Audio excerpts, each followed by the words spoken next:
یہ ایک قدرت ہے آپ کے گھرانے کی کہ شخصیات تو ہیں لیکن مزاج جو ہیں وہ شفٹ ہوتے رہتے ہیں. مزاج جی استاد سلامت علی خان کا مزاج ہے, استاد نزاکت علی خان کا مزاج, جو ہم نے اپنے ہوش میں دیکھے, ہم تو ان کی بات کر رہے جی ہیں, بالکل اس سے پیچھے تو آپ بتا سکتے ہیں. بے شک.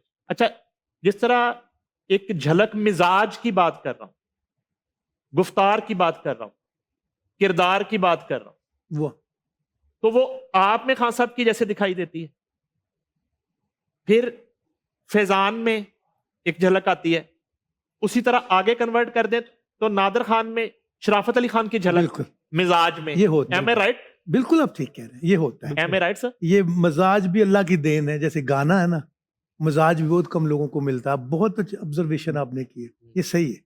یہ وقت کے ساتھ ایسا ہوتا ہے, آپ ایکٹ نہیں کرتے.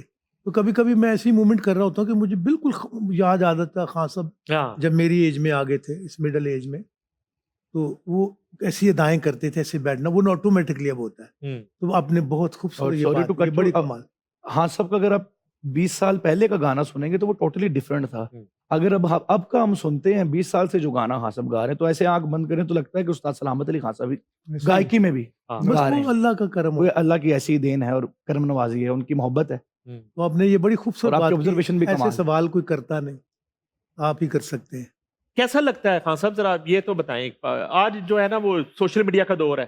جی ہم نے تو ایسے دور میں بھی آپ کے ساتھ فائٹ کی ہے کلاسیکل میوزک کے لیے, جب صرف اخبار تھا. بالکل, جب تحریر پہنچائی جاتی تھی, جب فائل بنتی تھی ریڈیو کے جی ایم کے کمرے میں جاتی تھی, اس کی مرضی ہے شام کو کھولے دیکھے کیا حالات ہیں, جی ایم پی ٹی وی کی ٹیبل پہ جاتی تھی, M D P T V کے تھے. آج تو اگلے لمحے جو ہے بات پہنچ یا جاتی, چیزیں سکینڈلائز ہو جاتی ہیں, وائرل ہو جاتی ہیں, یا پٹ جاتی ہیں. ایک لمحے کی اب تو کھیل ہے. کھیل ہوگا ان لمحات میں اور اس شترے بے مہار میڈیا میں عید جو ہے ہم کلاسیکل کے ساتھ منا رہے ہیں, اس پہ ذرا. دیکھیے, موسیقی کوئی بھی بری نہیں. میں نے ابھی کچھ دیر پہلے جب آپ نے مجھے رمضان کے ٹرانسمیشن میں بتایا تو اس کی بھی مبارکباد پیش کرتا ہوں, بہت اچھا تھا. میں نے ذکر کیا تھا, راگ موسیقی نہیں ہے, غزل موسیقی نہیں ہے, نہ قوالی موسیقی ہے, نہ کافی. میوزک ایک آزاد صورت ہے, جیسے ہمارے ہیں, ایک نیچرل ساؤنڈ ہے. اسی کو لے کر گیانی لوگوں نے سر بنائے, اور پھر کسی نے اس کی راگ کی شکل دے دی, کسی نے اس کو کافی کی, غزل کی, جس کو جو سمجھ آیا, قوالی کی. تو موسیقی کتابوں میں تو جو بھی ریفرنسز ملتے ہیں, کبھی کبھی انسان کو اپنے دماغ کا بھی استعمال کرنا چاہیے اور روح کا بھی استعمال کرنا چاہیے. کہ آپ کو لگتا نہیں یار یہی صحیح ہے, کبھی کہ آپ کا دل اور دماغ ایک ہی پوائنٹ پہ آ جاتا کہ صحیح, اپنی بھی ماننی چاہیے. وہ بھی لوگ انسان ہی تھے جنہوں نے کریٹ کی, تو اللہ سوچ دیتا ہے. تو موسیقی ساری مل کر, کلاسیکل والوں کا بھی اتنا ہی حق ہے عید پہ جتنا کسی اور گائک کا. لیکن یہ بھی میں کریڈٹ آپ کو دینا چاہوں گا, آپ لوگ یہ نہیں کہ آپ سلامت علی خان کے ساتھ پاس بیٹھے تو آپ سلجھ گئے, آپ سلجھے ہوئے تھے تو سلامت علی خان کے پاس بیٹھے. ایک بات یہ کیا اچھی بات. اور بھی تو لوگ بیٹھے, لیکن وہ کمرشل دنیا میں کھو گئے. زیادہ کمرشل بھی ہونا چاہیے. میں نے بھی ابھی یہ جو گیت ہم نے جو شفقت امانت صاحب نے اور میں نے گایا تھا, یہ صوفی سکور پہ, فیضان نادر نے ہم نے مل کے گایا, تو یہ کمرشل بھی کیا. تو ضروری نہیں کمرشل بالکل ہی, لوگوں نے نا اصل میں انفارمیشن صحیح طرح سے نہیں دی. تو کلاسیکل میوزک بھی پریزنٹ ہو رہا, آسانی کے ساتھ پریزنٹ ہو رہا. اب دیکھیے فار ایگزامپل جیسے بشرا جی کی آپ بات کر رہے ہیں, انہوں نے کبھی سنا تھوڑی تھا. یاد اسلامت میں جب یہ سامنے آئی تو ان کو پتہ چلا اچھا یہ بھی ایک میوزک صنف ہے, اور یہ ایسی صنف ہے یہ لڑ جاتی ہے.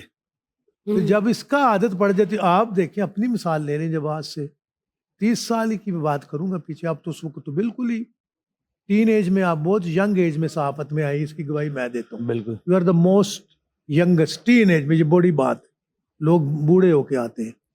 تو اسی وقت اچھی صحافت کر رہے تھے سلامت علی خان صاحب کے انٹرویو. تو اپنی مثال ہی اب لے لیں کہ جنم سے انسان پیدا, بزرگ ہی پیدا ہوتا ہے. بزرگ یہ نہیں کہ بوڑھے کا مطلب, عقل مند کو کہا جاتا ہے. دماغ سے آج دوسرے لوگ جو بیٹھے تھے وہ اس طرف نہیں آئے, ایک آدھی ہوتا ہے. آج آپ نے آ کر وہ ثابت کر دیا, آپ سبھی جانرز کو لے کر آ رہے ہیں, سب آرٹسٹوں کو لے کر آ رہے ہیں, اور آپ کوئی فرق نہیں کر رہے, وہ سلوک نہیں ہو رہا جو دوسروں کے ساتھ ہوتا تھا. ڈسکریمنیشن نہیں ہے. اب آپ کسی بھی وہ جانورا میں. ایک ٹریک پہ لے آئے, اس سے آپ نے بہت سی چیزوں کو درست کر دیا ہے جیسے پاکستان میں. حضور آپ نے رمضان میں کیا ہے, اور میں آپ کا دیکھ رہا تھا انٹرویو, جیسے آپ قوالی کی ٹیکنیکس بتا رہے ہیں, وہ آپ کی آبزرویشن ہے, اور اس کے علاوہ آپ کی جو ایک آپ کی اکنالجمنٹ رہی ہے موسیقی کے لوگوں کے ساتھ بیٹھنا رہا ہے, تو آبزرویشن کے ساتھ آپ نے اس طرح ڈیفائن کیا ہے قوالی کو. اس دن میں سن رہا تھا آپ کا انٹرویو, مجھے لگ رہا تھا کہ آپ خود قوالی بھی کرتے ہیں. کسی دن کرنا لا پڑا بھی ڈارے من جتنا ہمیں پسند آنا شروع ہو گئی ہے. شلوار قمیض نال میچ کر کے ویسٹ کوٹ وہ میں بنوائیاں. ویسے اتنا گانا تو آپ نے سن ہی لیا ہے. ہاں, اور سنویا بھی بڑا خطرناک ہوتا ہے میم, بتائیے. گائک سے زیادہ خطرناک سنویا ہوتا ہے. جب سننا آ جائے نا, سمجھ آ سننا جائے, آ جائے تو پھر مصیبت بن جاتی ہے گانے والے کے لیے. کیونکہ اور اگر آپ کی شروعات ہی استاد سلامت علی خان سے ہو جائے, یا تو میڈم سلامت نور جان سے، صاحبہ میری سے ہو تو- جائے, مہدی حسن صاحب سے, حسین بخش گلو صاحب سے, یا غلام علی صاحب ہری سے ہو پرساد جائے, چورسیا صاحب, ایسے لوگوں سے جب ہو جائے, لتا جی سے ہو جائے, تو پھر تو دوسروں کے لیے مشکل ہو جاتی, پھر ان کو محنت کرنی پرفیکٹ چاہیے. چاہیے ہوتا ہے, ویسا ہی سر و لتا تال جی چاہیے کم نے ہوتی ہے. آپ سے آج ذرا ڈسکشن کرنی ہے, آج انہیں ہمیں یاد آ رہی بہت. جی, ان کا ذکر تو ہونا چاہیے ہاں, ہر دم. ان کا آپ کے ساتھ بہت کرنا ہے. استاد شفقت علی خان, گویے کا روپ جو ہے, استاد کا روپ جو ہے, باپ کا روپ, تینوں میں سے ایک چننا ہے جو بہت اپیلنگ آپ کو, یعنی کہ نا وہ تو کھچی پہندی دل کے قریب ایک ہے. روپ. حضور وہ سب سے پہلا باپ کا روپ ہے, کیونکہ اگر یہ نہ ہوتے تو دنیا میں نہ ہوتے ہم. ہاں یہ سب تو سے ہے. اپیلنگ وہی روپ ہے. باقی روپ بعد میں دیکھیں, لیکن جس روپ کی وجہ سے دنیا میں آئے ہیں وہ پہلا باپ کا ہی ہے, تو اس سے بڑا روپ کوئی بھی نہیں اور ہے. جو لیگیسی ملی وہ ان کی بالکل بدولت ملی ہے, بالکل تو بالکل. ڈیفینیٹلی وہ باپ کا روپ ہے.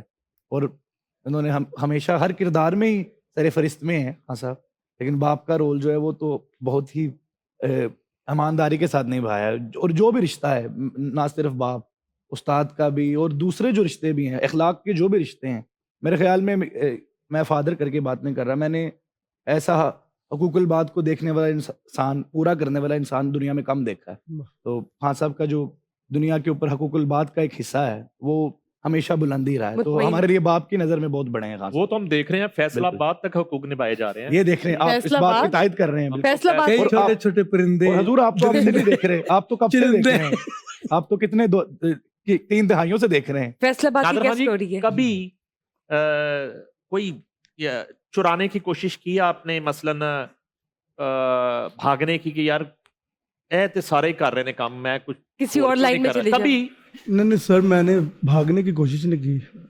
کیونکہ جس راستے پہ ڈیڈی نے چلایا ہم نے ہمیشہ اس کو پکڑنے کی کوشش کی. کیونکہ ایک بات ہمیشہ بولتے ہیں کہ بیٹا اپنے راستے پر لگے رہو, اللہ ساتھ دے گا, رازق اللہ کی ذات ہے. تو جو ہمارا کام ہے کلاسک, میں ایسے ہی کروں گا, اور ایسے ہی چاہوں گا فیوچر میں بھی کرنا. کیونکہ گانا تو ہم بھی گا سکتے ہیں, فلمی گانا, قوالی, جو دور چل رہا ہے سوشلائز دور ہے, میں بھی ٹک ٹاک پہ آگے لائیو گا سکتا ہوں کچھ بھی, گٹار پکڑ کے ہاتھ میں. لیکن جو سچ ہے وہ میرے خیال سے سیٹسفیکشن نہیں ہوتی اس کے علاوہ, نہیں حضور, کبھی نہیں دل ہوتی نا. مانا. کیونکہ سچائی ہوتی ہے, اس کا راستہ پکڑنا فاؤنڈیشن ہے بالکل. ہمیشہ. یعنی کہ کچھ کام انسان جو ہے نا اپنی انر Inner سیٹسفیکشن کے لیے کرتا مطمئن نہیں ہے. آ بڑے جائے. خوبصورت مطمئن. ہر چیز کو بالائے طاق رکھ کے لاجواب بات کرنا کی. چاہیے. بعض کا سیکریفائس کر رہا ہوتا ہے, قربانی دے رہا ہوتا ہے, مگر اسی میں صرف اس کی انر سیٹسفیکشن. سر آپ نے بہت خوبصورت بات شروع کر دی, اس نے بھی اچھی بات کی. یہ بڑی خوبصورت بات کی آپ نے, لاجواب بات. اس سیٹسفیکشن نہیں ہوتی جو آپ کی روح کے اور بزرگوں کا خون ہوتا ہے, صدیوں سے چلا آتا ہے, وہ جب تک نہ کریں آپ کی سیٹسفیکشن نہیں ہوتی. آپ کچھ بھی کریں وہ کرنا پڑے گا, آج کا دور ہے. لیکن جس چیز کے لیے اللہ نے, جیسے ہمیں بھی بہت سی, جب ہم نے راگ کے بعد, جب بالکل ہی میں راگ گاتا تھا, ٹھمری, کافی, جب غزل شروع کی تو بڑی کرٹیسزم مجھے ہوا ہندوستان پاکستان میں. آج وہی لوگ اس کو گا رہے ہیں, لیکن میں نے 30 سال پہلے شروع کیا تھا سلامت علی خان صاحب کے کہنے پہ. انہوں نے کہا تھا قرآن شریف میں تھوڑی لکھا ہوا ہے خدا کا کہ ہم لوگ کچھ نہیں گا سکتے. قرآن اپنی جگہ وہ بڑی, تو تم گویے ہو, آواز لوگوں کے لیے بھی گاؤ, لیکن گاؤ سر میں, اچھے گانوں کا تعین کرو. وہ کہتے تھے لے سر میں فوک ہو, ریپ ہو, پوپ ہو, قوالی ہو, لے سر میں ہونی چاہیے. لے سر مقدم, یہ پہلے. Important ہے. تو ہمیں اجازت دی اور ہم نے اس کو کیا. تھوڑا اجازت دیں, ذرا تھوڑا باہر گھوم لے دنیا, بالکل. باہر انڈیا چلتے ہیں تھوڑی دیر کے جی لیے. بالکل چلیے.